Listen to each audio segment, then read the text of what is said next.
മധു മണിമല കൂടിയുണ്ട്. നമ്മൾ ചർച്ച അവസാനിപ്പിക്കുമ്പോൾ മധു മണിമല, ഇത് ഇനി FIR ഇടണം. താങ്കളുടെ അഭിപ്രായത്തിൽ കൊടിമരവുമായി ബന്ധപ്പെട്ട കൊള്ള നടന്നിട്ടുണ്ടെങ്കിൽ അതിലും FIR ഇടണം, അതിന് മുന്നിൽ നടന്ന ഇടപാടുകളിലും അന്വേഷിക്കപ്പെടണം എന്ന് താങ്കൾ സംശയിക്കാനുള്ള കാരണം എന്താണ്? 1 മിനിറ്റ് സമയം.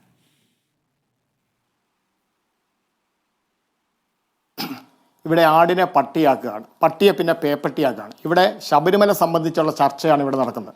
CPMന്റെ പ്രതിനിധിയും കോൺഗ്രസിൻ്റെ പ്രതിനിധിയും തമ്മിൽ ഏറ്റുമുട്ടി യഥാർത്ഥ വസ്തുതയിൽ നിന്ന് നിങ്ങൾ വ്യതിചലിച്ചു പോവുകയാണ്.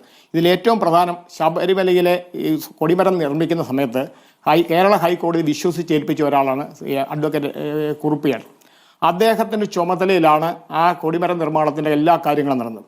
ഇവിടെ പറയുന്നത് രാമൻ നായരുടെ കാലത്താണ് ഇദ്ദേഹത്തെ പോറ്റിയെ കയറ്റുന്നത്. രാമൻ നായർ 2007 ജനുവരി മാസം 23 ദേവസ്വം ബോർഡ് പ്രസിഡന്റിൽ നിന്ന് മാറിയ ഒരാളാണ്. 2007 ജനുവരി 22 ചെറക്കടവ് മഹാദേവ ക്ഷേത്രത്തിലെ ആനക്കൊട്ടിലുള്ള നടപ്പര സമർപ്പണമായിരുന്നു അദ്ദേഹത്തിന് ദേവസ്വം ബോർഡ് പ്രസിഡന്റ് എന്നുള്ള രീതിയിൽ അവസാനം ചെയ്ത ജോലി. അന്ന് ആ ചടങ്ങിൽ എന്നെയും വിളിച്ചിരുന്നു, ഞാനും ആ ചടങ്ങിൽ പങ്കെടുത്തു. അതിനുശേഷം അന്ന് മന്ത്രി സുധാകരനാണ്, G. സുധാകരനാണ് ദേവസ്വം മന്ത്രി. അതിനുശേഷം ഗുപ്തൻ്റെ കാലത്താണ് പോറ്റി ശബരിമല വരുന്നത്. 2004 മുതൽ ബാംഗ്ലൂർ വെച്ച് രാജീവ് തന്ത്രിയും ഇദ്ദേഹം തമ്മിൽ അടുപ്പമുണ്ടായിരുന്നു. പക്ഷേ അന്നൊന്ന് ശബരിമല അയാൾ വന്നു പോയിട്ടുണ്ടാവാം. പക്ഷേ അയാൾ കീശാന്തിയുടെ കൂടെ പരികർമ്മിയായിട്ട് വരുന്നത് 2007 മണ്ഡല മകരവിളക്ക് കാലത്താണ്.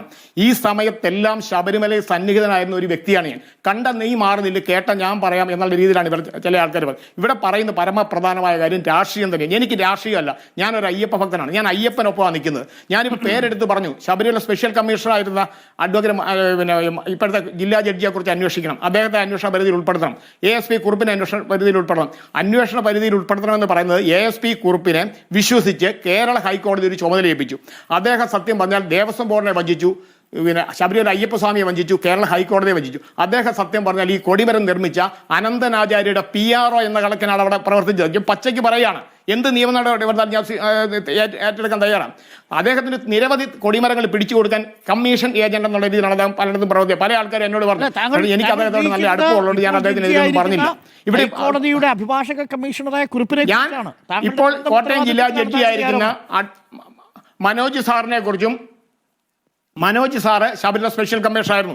ആ സമയത്താണ് ഈ ദ്വാരപാലക ശില്പങ്ങൾ ഇളക്കിക്കൊണ്ട് പോയതും കട്ടള ഇളക്കിക്കൊണ്ട് പോയതും കഥ ഇളക്കിക്കൊണ്ട് പോയല്ല. അതിനേക്കാളൊക്കെ പ്രധാനമാണ്, ഇതിനേക്കാൾ ഏറ്റവും പരമപ്രധാനമാണ് 3 താഴെക്കൂടെ നമ്മൾ അഴിച്ചുകൊണ്ട് പോയത്.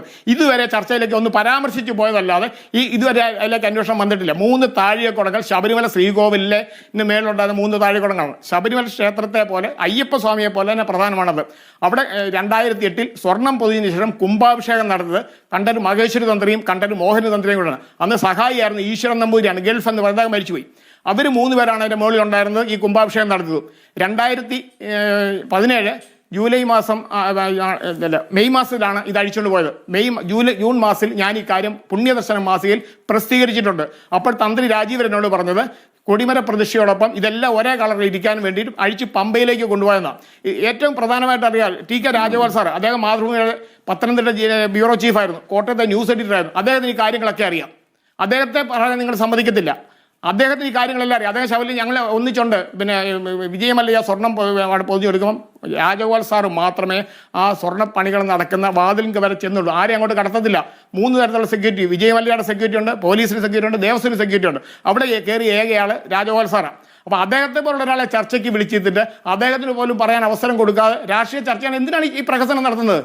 റിപ്പോർട്ടർ ചാനലിൻ്റെ ഇതുണ്ട്, വ്യക്തിപരമായിട്ട് കാര്യം അറിഞ്ഞിട്ട് പറയണം. ഞാൻ തെളിവ് സഹിതം പറയാം. ഞാൻ തെളിവ് റിപ്പോർട്ടർ ചാനലിലേക്ക് കൊടുത്തു വിട്ടിട്ടുണ്ട്. തിരുവിതാംകൂർ ദേവസ്വം ബോർഡ് ശബരിമല എന്നൊരു ബുക്ക് ഞാൻ അങ്ങോട്ട് കൊടുത്തു വിട്ടിട്ടുണ്ട്. നിങ്ങൾ വായിച്ചു നോക്ക്. അവിടെ നടന്നിട്ട് ഇതൊക്കെ മുഴുവൻ കാര്യങ്ങൾ തിരുവിതാംകൂർ ദേവസ്വം ബോർഡിൻ്റെ ആരംഭം മുതൽ ഇന്ന് വരെ, അതായത് Ananthagopan sir Devaswom board president ആയിരിക്കുന്നതിന് വരെയുള്ള കാര്യങ്ങൾ വ്യക്തമായിട്ട് ആ ബുക്കിനകത്ത് എഴുതിയിട്ടുണ്ട്. മന്നത്ത് പത്മനാഭൻ തൊട്ട് അനന്തഗോപൻ സാർ വരെയുള്ള മുഴുവൻ പേരുടെ ഫോട്ടോയും അതിൻ്റെ അടിയിൽ അവരുടെ കാലാവധി എഴുതിയിട്ടുണ്ട്. ഇത് നിങ്ങൾ കണ്ട് കേട്ട് പഠിക്കേ, എന്നിട്ട് നിങ്ങൾ ചർച്ചയിൽ പറ. രാമൻ നായർ 2007 ജനുവരി 23 അദ്ദേഹം ചുമര ഒഴിഞ്ഞതാണ്. അതിനുശേഷം ആരായിരുന്നു അടുത്ത ദേവസ്വം ബോർഡ് പ്രസിഡന്റ് ആരായിരുന്നു? അത് അന്വേഷിക്കുക.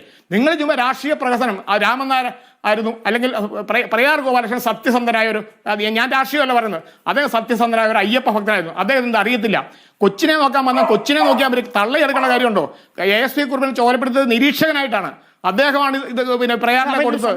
പ്രയാറിനെ കൊടുത്തപ്പോൾ തന്ത്രി പറഞ്ഞു തന്ത്രിക്ക് അവകാശപ്പെട്ടാണെന്ന് തന്ത്രി പറയുന്നു. ുമായി ബന്ധപ്പെട്ട് ക്രമക്കേടുകൾ നടന്നിട്ടുണ്ടെങ്കിൽ അത് ദേവസ്വം ബോർഡ് അറിയാതെ കുറിപ്പ് നടത്തിയെന്നാണോ മനസ്സിലാക്കേണ്ടത്? അതിൽ അജയ് തറയിലടക്കമുള്ളവർ പ്രതിസ്ഥാനത്ത് വരില്ലെന്നാണോ താങ്കൾ പറയുന്നത്? അല്ല, അജയ് തറയിലോ പ്രയാർ ഗോപാലകൃഷ്ണനോ രാഘവനോ ഒന്നും ഇതിനകത്ത് പ്രതിസ്ഥാനത്തില്ല.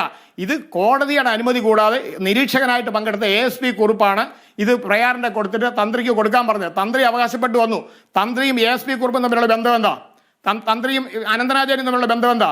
തന്ത്രി ASP കുറുപ്പിന്റെ കഴിഞ്ഞ 15 വർഷത്തെ കാര്യങ്ങൾ നിങ്ങൾ അന്വേഷിക്കട്ടെ, കോടതി അന്വേഷിക്കട്ടെ. കോടതി നിയോഗിച്ചാലേ കോടതികളെ വിശ്വാസം വേണ്ടേ? ഞാൻ പിന്നെ പച്ചയ്ക്ക് പറയുന്നത് എന്താ? കാരണം നിരപരാധികളായിട്ടുള്ള ആൾക്കാരിലേക്ക് അന്വേഷണം പോന്നു. ഇതേ കാര്യം തന്നെ 2019 എങ്ങനെയാണ് കാണുന്നത് മധു മണിമല? 2019 എന്ത് കാര്യം? ദ്വാരപാലക ശില്പങ്ങളിലെ ഏറ്റവും താഴത്തെ പീഠത്തില് ദ്വാരപാലക ശില്പങ്ങൾ ഇറക്കുമ്പോൾ താഴത്തെ പീഠത്തിൽ ഒരു 5 സെന്റിമീറ്റർ ഉയരത്തിൽ ഒരു 15 സെന്റിമീറ്റർ നീളത്തിൽ ചെമ്പ് തെളിഞ്ഞിട്ടുണ്ടായിരുന്നു. അത് നിരന്തരമായിട്ട് ഉച്ചയ്ക്ക് സോപാനം കഴുകി വൃത്തിയാക്കി കഴിഞ്ഞ് ടൗൽ ഉപയോഗിച്ച് നിന്ന് തുടയ്ക്കും. ആ തുടയ്ക്കുന്ന ഭാഗത്തെയാണ് ചെമ്പ് തെളിഞ്ഞിരുന്നത്. അല്ലാതെ ആ ദ്വാരപാലക ശില്പങ്ങൾക്ക് യാതൊരു കുഴപ്പമില്ല. ഞാൻ മുമ്പും പറഞ്ഞിട്ടുണ്ട്, ഒരു ഷർട്ടിന്റെ ഒരു ബട്ടൺസ് കേടായാൽ ഷർട്ട് മൊത്തം മാറേണ്ട കാര്യമുണ്ടോ? ആ ബട്ടൺസ് മാറ്റിയാൽ പോരെ. ആ പീഡ വഴിച്ച് മാത്രം പോളിഷ് ചെയ്യോ അല്ലെങ്കിൽ പിന്നെ സ്വർണ്ണം പൊതിയോ സ്വർണ്ണം പൂശിയോ എന്തെല്ലാം ചെയ്യാം. അത് മൊത്തം അടിച്ചു. അത് ഇവരെ അളവെടുത്ത് കൊണ്ടുപോയിട്ട് പിന്നെ കൊണ്ടുപോയ സാധനമല്ല കൊണ്ട് പിടിപ്പിച്ചത്. അതുകൊണ്ടാണ് അളവിൽ വ്യത്യാസം വന്നത്. ഈ ശബരിമല നടക്കുന്ന മുഴുവൻ തീവെട്ടിക്കൊള്ളയാണ്. ഇത് നിയന്ത്രിക്കേണ്ട ബഹുമാനപ്പെട്ട ഹൈക്കോടതി ഇല്ലെങ്കിൽ ഈ ശബരിമല ക്ഷേത്രം തന്നെ കൊള്ളയടിക്കപ്പെട്ടു. അത് UDF-ന്റേതാവട്ടെ LDF-ന്റേതാവട്ടെ UDF-ന്റേതാവട്ടെ LDF-ന്റെ ആകട്ടെ അവർക്ക് പങ്കില്ല എന്ന് ഞാൻ പച്ചയ്ക്ക് പറയത്തില്ല. അത് പറയാൻ ഞാൻ അശക്തനാണ്. കാരണം തന്ത്രി അറിയാതെ അവിടെ ഒന്നും നടക്കത്തില്ല. ഇത് ഉണ്ണികൃഷ്ണൻ പോറ്റിയും തന്ത്രിയും തമ്മിലാണ് ഗൂഢാലോചന. ശബരിമല എലി കയറുന്നു എന്ന് പറഞ്ഞാണ് വാസുദാറിന്റെ റിപ്പോർട്ടിൽ തന്നെ ഉണ്ട്.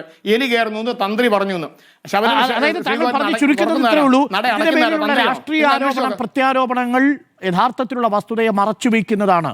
ഇതിൽ CPM കട്ടോ കോൺഗ്രസ് കട്ടോ എന്നതിനും അപ്പുറത്തേക്ക്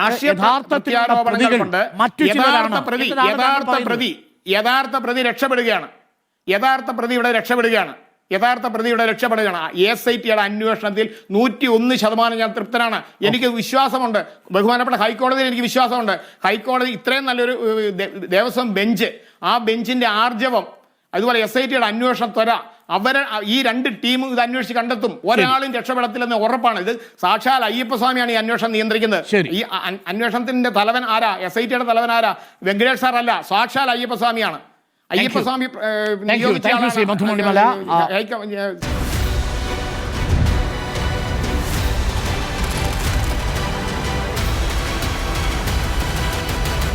Debate with Dr. Arun Kumar.